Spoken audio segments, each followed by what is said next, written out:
Yo, what's good, everybody? It's your boy PK, and we're back with some more Nikke news here for y'all.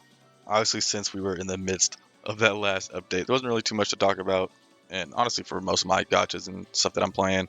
But nevertheless, we have the next update coming later tonight, if not early tomorrow. So, love to see that.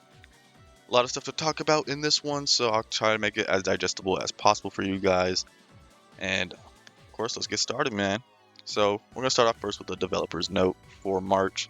As always, the director giving us some nice season's greetings with spring around the corner. Wants to briefly share some important updates and improvements that are being prepared. Even though they're not major system changes, they are prepared with the intention of giving us a more convenient gaming experience. And a lot of these things are definitely going to be stuff that I know a lot of people that have been playing the game, especially for a long time, are going to be appreciative of. I'm certainly going to be. So, first thing is going to be the regroup feature. First of all, this should have been in the game since launch, but essentially, if you have been playing for a bit, or at least have been seeing stuff about it, you'll know that the more kind of hard boss content modes in the game, like Interception, Solo Raid Museum, and Union Raid. Of course, you're gonna have to try to craft your best teams as good as you can for each element, each boss fight, etc., etc. And there wasn't a way once you were actually in the fight to back out of that run to, either reorganize the squad. Maybe it's not performing how you wanted it to, or maybe you just think a different Nikke might prefer or work better in this scenario. Didn't have a way for you to do that in game. You had to basically, like it says right here, to reorganize your squad, you'd have to restart the game client, which is obviously tedious, stupid, and a waste of time. Right? There's just no way about it. Even though they've obviously made improvements to the game client for both mobile and PC to make it load faster and all that good stuff, it still is just tedious to have to do that every time you want to restart a run. So now we do have the regroup feature coming in this update that's coming, like I said, today or tomorrow, which will allow you to reorganize your squads and retry immediately without having to restart the game. Again, this should have been in the game since day one, because it was very annoying to have to do that every single time, at least if you were having like difficulties with bosses and stuff like that, especially for the newer players that were doing those modes and having to do that more often than maybe the more veteran or experienced players. But love to see that it's coming in this upcoming update, so that's good there. Next thing is going to be some improvements to the anomaly interception rewards. Part of the update, the overall rewards in the anomaly interception will be increased starting from phase 1, so from the very beginning of when you can actually get rewards all the way to the end. These preparations were carried out specifically with the goal of increasing the acquisition of custom modules, which are the rocks to use to overload your gear, and the T9 manufacturer equipment, so the actual gear itself, which are highly valued by commanders, obviously, right? It's the way you can get your Nikkes to be really strong outside of improving their skills. They're still adjusting specific values at the moment, like they say here, so they can't give us exact figures yet, but for the increase of the rewards, the target levels will be as follows. Under normal circumstances outside of full burst day events, reaching phase 7 in anomaly interception with 3 daily attempts is expected to yield as many custom modules as the daily missions in the surface content beta did, which didn't play it too much myself, didn't really enjoy it that much, and it was a lot to it, but obviously that's going to mean a good increase there for custom modules alone, and of course for gear as well, it should be good. And at the same time, the completion rewards will be given for phases 8 and 9, because if you didn't know, pretty much your stopping point for anomaly interception in particular was like 7, would pretty much be like the bare minimum to do for like the highest amount of rewards possible. So giving a little bit of extra juice to 8 and 9 should be pretty dang good itself. But yeah, just making it easier to obtain custom modules and equipment, because there can be days where you just don't get what you want or don't get anything at all besides just the crate that will, always drop, right? So love to see that as well. Next thing, improvement to view mode. It's a convenience feature found in Nikke's detailed scenes in Wikipedia that allows us to preview the character's battle motions, which, we do that all the time, right? But it doesn't display how the weapon looks and use and visual effects of projectiles, so it's not a perfect representation of the battle state. As such, they plan to enhance the logic of the combat view mode in April update, so we still got another month for that. Pretty much going to be coming around the half anniversary time. And it's going to allow us to preview visuals like that for actual combat, weapon resources, projectile effects, to drill. Be able to view more accurate battle animations and motions of the character. So pretty simple thing. Then we do have the March event, which is going to be the 2x2 love. I'll talk more about that in another part of this video since we have actually more information about it. Then the April event, they say that they have an event in April where it's going to celebrate its half anniversary like usual, and they'll share these details on a special half anniversary live stream when they announce that that's going to be happening. So that's it for the dev notes. Diving on into the actual update itself on March 19th. As always, maintenance going to be in UTC plus 9, so convert that if you need to. First things first, of course, EH being the latest addition to the standard pool will be added to the ordinary recruitment and all of that good stuff there. Then if you haven't seen on their social medias, the next unit is going to be another Arcana, her first ult in the game. And she's been a pretty new character. She hasn't even been out for a year, so her getting ult already is kind of wild, but I like her. I like her design, so I ain't mad at it, but, I ain't mad at it. But Arcana, Fortune Mate, the mysterious transfer student from the bestseller squad, will join the special recruit. She is an attacker who strengthens herself and the attack power of shotgun-wielding allies based on her attack count. When using her burst skill, she enhances her own attacking capabilities, dealing damage to multiple enemies. And we did just get her actual skill kit, motion description, all that good stuff, so we can check that out further too. But yep, class attacker, she's going to be a shotgun, code fire, manufacturer legion as always, and then all of the good stuff that comes with the special recruit. Again, temporary participation, you know the drill. If you want to try them out in the shooting range in the Union, you can do that. Costumes, we do have a new gacha costume coming for Privity, although she has a hell of a lot of costumes.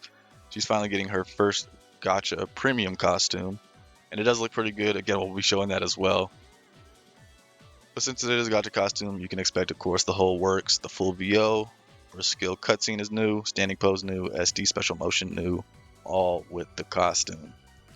Next one's going to be Vesti Tactical Upgrade. She's getting her first skin in the game, Pure Beginner. We just got the video for that as well, so we can check that out later. Limited costume, Viper Punk Street. There's going to be a collab skin with the Razor, Nikke X Razor collaboration. Or she's having a nice little sporty street look. And you can either get it through a CD key provided in the collaboration set if you're going to buy something from the Nikke X Razor set, or there's probably going to be a way in game where you can just buy it outright. Probably the same kind of thing that they did with the Scarlet collaboration skin when we had that for Stellar Blade collab. Next thing, another costume for Sora, or another costume, and it is for Sora, called Spring Flight. Don't think they showed that one yet, but I'll check and see if they did. But it will be for the April mission pass, so if you're looking to get that pass, that's where it's going to be. Then Clay, last one, getting a costume here called Cheer Up Training. Don't think they showed that one as well yet, but it can be obtained from a 21-day login event, so it is completely for free. So love to see that there. And again, new events, like we said, there is going to be the new event, which is going to be a dating sim-esque kind of story, 2x2 love. The commander is participating in MMR Vocational Schools project to improve its public image. We all know that shit trash. From day one, he finds himself at a crossroads with Arcana and Privity, who both join to help. What fate awaits them? A story about youth, love, and memories is about to unfold at your fingertips. And even though, like I said, this should be like the last event we get before the half anniversary celebration, they still decided to make it a 3-week long side event, which means it obviously this is why there's so much content and so much stuff to talk about, because it is for a 3-week period. Nevertheless, I'm excited to see what it's going to be about, how it's going to unfold, and all that good stuff. And if you played way back when, during the, I want to say, second Christmas event, when it was with Winter Ludmilla and Snow Mika and all that stuff, that story was also kind of like a dating sim-esque kind of event, so I'm assuming it's going to be something like that, if not probably just a little bit of tweaks here and there. So I'm excited for that. I did enjoy that, so I'm sure this one's going to be nice as well. And they did provide a little teaser video for that, so we'll be checking that out too. Since it is a 3-week event, obviously the story's going to be broken up into part 1 and part 2. And then of course with part 2 you'll have both normal and hard mode. So those will come out on their respective time periods. Challenge stage, like normal, the animation will be played at the start of the story event, so that's nice as well. Minigame 2x2 Love does not end with the story event.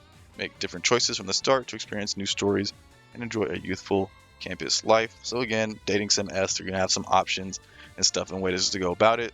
So that's gonna be cool too. Then in the archives, we are getting the last, I believe this was the last full birthday, which was the April Fool's event that we got last year. So if you didn't see that in the archives, you'll be able to see that when it comes in. Then another 14-day login event, Love Diary, to get some nice rewards and advanced recruitment vouchers. 21-day login again for the Cheer Up Spring for that free clay skin. Then on the weekend, we will get a full birthday event. Love to see that for the extra mats. We got Solo Raid, Champion Arena, Coordinated Operation, Simulation over a Clock, Season 8. All of that good, typical stuff there. Then the last thing, of course, new content and features. They have the approved and the UI elements in the campaign field chapter list. So on top of the Lost Relics info, you have information about your ongoing main missions, uncompleted side missions, EX stages, standard stages will also be displayed, all that stuff, just to make it more viewable and easy for you to understand what you still need to do in the campaign. Regroup feature to boss gameplay modes will be added. New profile card objects to profile decoration, new titles, new lobby backgrounds. Of course, it can be all for those new characters and new skins and whatnot. Then lobby background ultimate weapon deck will be available again for a limited time. Forget what that is, so I'll have to see that when it's actually in game. Then the new commodities, of course, Gacha costume for Privity, the pure beginner pass, the Punky Street pass, which is probably the way you can get the Viper skin without the CD key. April mission pass, of course, and then as always the optimizations and misc updates we will be getting in game after the maintenance is finished in a nice low list. So again, there was a lot to talk about. So now that that's all out of the way, we can actually showcase some of the more visual elements of it. 2x2 Love event again. Here is the time period for you guys if you want to look at that. Gonna be pretty sweet. As you can see here, we do have the new Arcana alt here, and this is what Privity's new gacha costume is gonna look like. Looks pretty damn good. I'm not really sure if I'm gonna get it or not, because as you guys know, obviously been kind of lowing down my spending in this game in particular, just because I already have more than enough stuff. And in terms of Privity, like I said, she has a hell of a lot of costumes already, even though this is her first gacha costume. I already have a good bit of them, so do I want to spend the potentially 60 bones if I get unlucky? We'll have to see, but that is what the event's going to be looking like. Then for the costume itself for Privity, got a nice little video here. Did everyone finish their homework? Yeah, it looks pretty damn good. I'm not going to lie, like, I ain't got no hate against it. It's just, again, she has a lot of skins. I already have a couple of them, so I'm not sure if I'm going to want to go for it or not. This does look pretty dang good.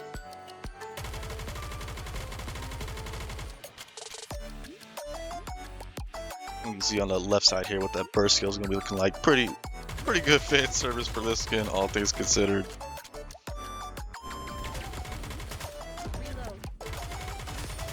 I actually get to see the burst animation here. You dare sleep during my class? Focus, everyone. Yeah, I mean, hey man, you got the breach. Go ahead and get that skin, man. But yeah, that's how her skin's gonna be looking right there. Next, we do have the Viper skin with the Nikke X Razor collab. Again, you can get it either through the Punky Street Pass that they mentioned, or getting something from the collaboration itself. It's set itself, gosh, and then you can get a CD key after doing that purchase to get the skin as well. Looks like a pretty cool skin, and then we do have the video actually for it. But I don't even really use my Viper that much, even with the treasure, so will I get it? We'll have to see. Probably not, but still looks pretty dang cool. Then we do have the, again, motion demonstration and skill introduction for Arcana, but before we do that, just real quick, this is what Bestie skin's going to be looking like. Emma helped me pick out this uniform. For the tactical upgrade version, there's another schoolgirl outfit, matched with the theme, looks pretty dang cool. When I told Again, as far as I'm aware, that should be the last thing that they actually posted in terms of the skin, so we'll have to wait either for them to post more stuff or again to see it in game. The last thing will be the dating sim story full PV trailer here. Go ahead and check that out as well. That's the way.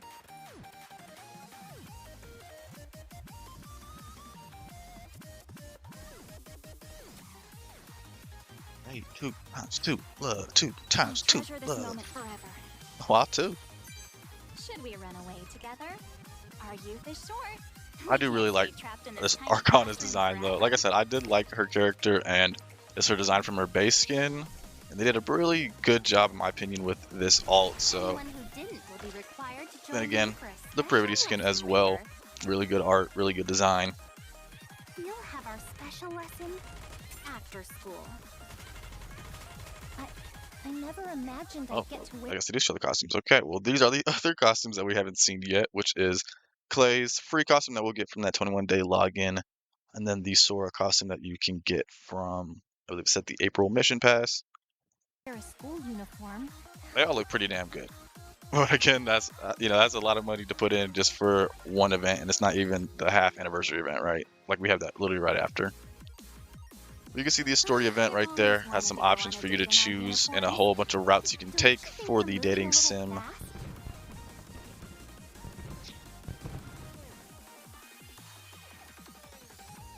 Let's move on to the main lesson for today. Music banging as always, man. But yeah, that's going to be the 2x2 love event and what it's going to be looking like, as well as those skins that I said we finally get a little look at. But now we can go ahead and finish it on up with the skill demonstration and motion demonstration as well. Before this video gets too long, since it already is pretty long. Hey, did you do your homework? So go ahead and get just a little longer of a look for Arcana Fortune Mate here. Again, really fucking with the design myself. Looks pretty dang cool. Definitely went crazy on the face art, honestly. W facial.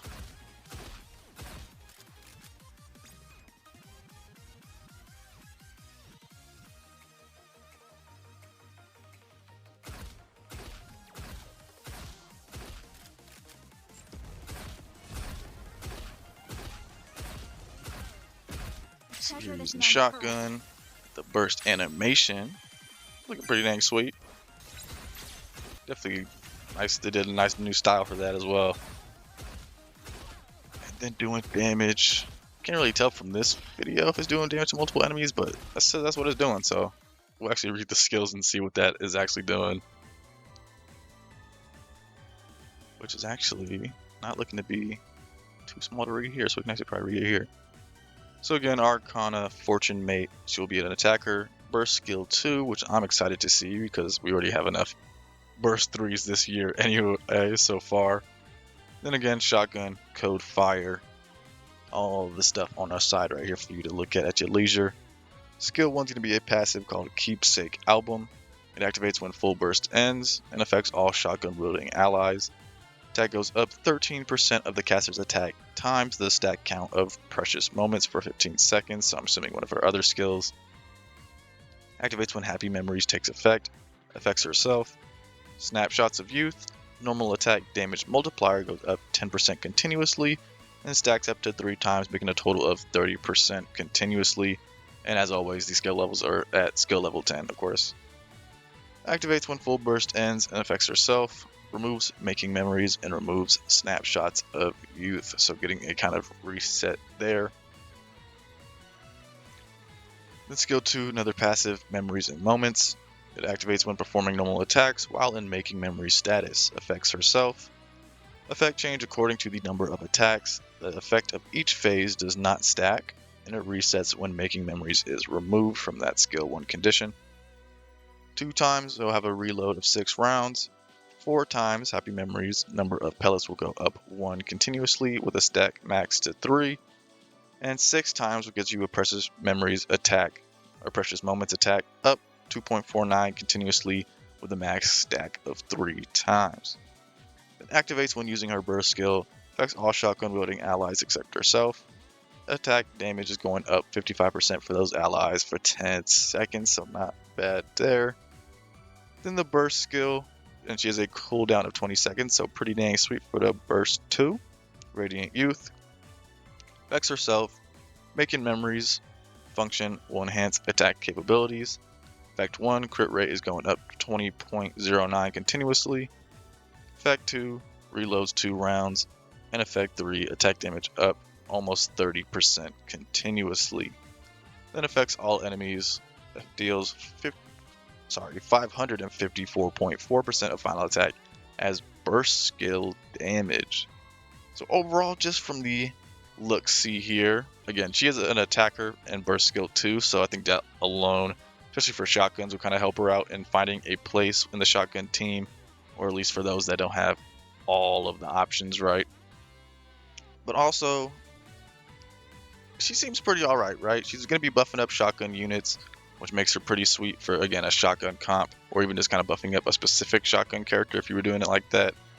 She has a little bit of stuff in her kit to help her out with her own self buffs as well, so she's buffing up herself and her allies, so pretty dang sweet there. But as always, with the way the modifiers are looking and all the stuff to take into account, we'll have to really see in game just how much this will stack up and work out in terms of her actual damage, since she is an attacker, so we would realistically expect her to do some kind of damage, right? But again, yeah, we'll have to see in game how that ends up looking and if she is really strong. But like I said, for the shotgun team in general, for burst 2s, you're really only using like Leona, and I think Viper's also a burst 2 as well. If you are using like a burst 2 shotgun unit, outside of that, you'd probably use like other buffers and stuff like that, like Grave or whatever, usually put into the shotgun team. So for her to get a little spot in there will be pretty dang sweet. And then for shotgun fire units, pretty dang sweet there, because we usually still only have like Drake, I believe. That's like the really strong fire shotgun unit. So hopefully she is, pretty strong despite being a burst 2. But nevertheless, that is going to do it for all of this stuff. Again, it was a lot to talk about, and I wanted to make it as digestible as possible without fucking killing myself. But yep, that's gonna do it for this one, y'all. Again, updates should be going up at this time period. Again, for us in the States, it should be like late night tonight, if not early morning tomorrow. So should be getting it not too much longer for when this video goes up. But yep, that's gonna do it, y'all. As always, if you enjoy, you know what to do. Leave a like, comment, and subscribe to the channel. As always, helps me out a ton. And I'll see y'all in the next one. Peace out, y'all.